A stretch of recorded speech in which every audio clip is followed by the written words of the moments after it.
England की राजगद्दी साल 1509 से लेकर 1547 तक हेनरी के हाथों में हुआ करती थी। राजा हेनरी की कई पत्नियां और एलिजाबेथ व मैरी नामक 2 बेटियां थीं। इनमें से मैरी राजा की पहली पत्नी की बेटी थी। राजा हेनरी को मैरी ज्यादा पसंद नहीं थी, इसलिए वो उसके साथ बुरा व्यवहार करते थे।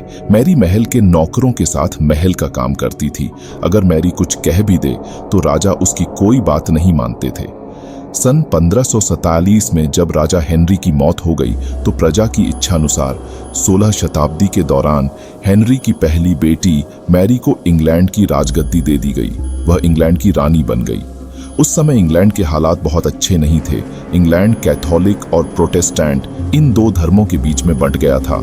उस समय दोनों धर्मों के लोगों के बीच जंग छिड़ी हुई थी।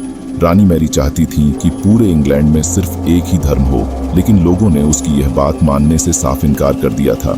इससे नाराज होकर रानी ने उनकी बात न मनाने वालों को मौत की सजा दे दी थी। वह ऐसे लोगों को जिंदा भी जला देती थीं। रानी मैरी की इस क्रूरता की वजह से इंग्लैंड के लोग उससे नफरत करने लगे।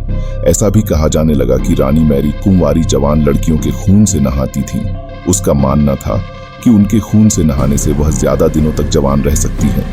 कुछ सालों बाद रानी मैरी ने शादी कर ली और कुछ समय बाद इंग्लैंड में एक खबर आई कि रानी मैरी गर्भवती हैं और जल्द ही उनके राज्य को उनका नया राजा भी मिल जाएगा।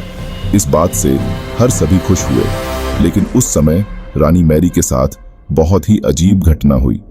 उनके गर्भ से किसी भी बच्चे का जन्म नहीं हुआ, बल्कि कुछ ही महीनों के बाद रानी मैरी का पेट फिर से सामान्य हो गया। वहां के ओझा लोगों ने अपनी तंत्र विद्या से बताया कि रानी मैरी के गर्भ में कोई बच्चा नहीं, बल्कि एक भूत आकर निवास करता है। कुछ समय बाद फिर रानी मैरी के गर्भ में वही भूत आकार रहने लगा और वह फिर से गर्भवती हो गई।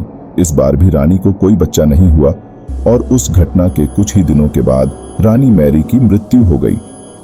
इसके बाद मैरी की छोटी बहन एलिजाबेथ को इंग्लैंड की राजगद्दी पर बैठाया गया और एलिजाबेथ इंग्लैंड की नई रानी बन गई। रानी मैरी की क्रूरता की वजह से इंग्लैंड को लोग उसे एक निर्दयी औरत मानते थे।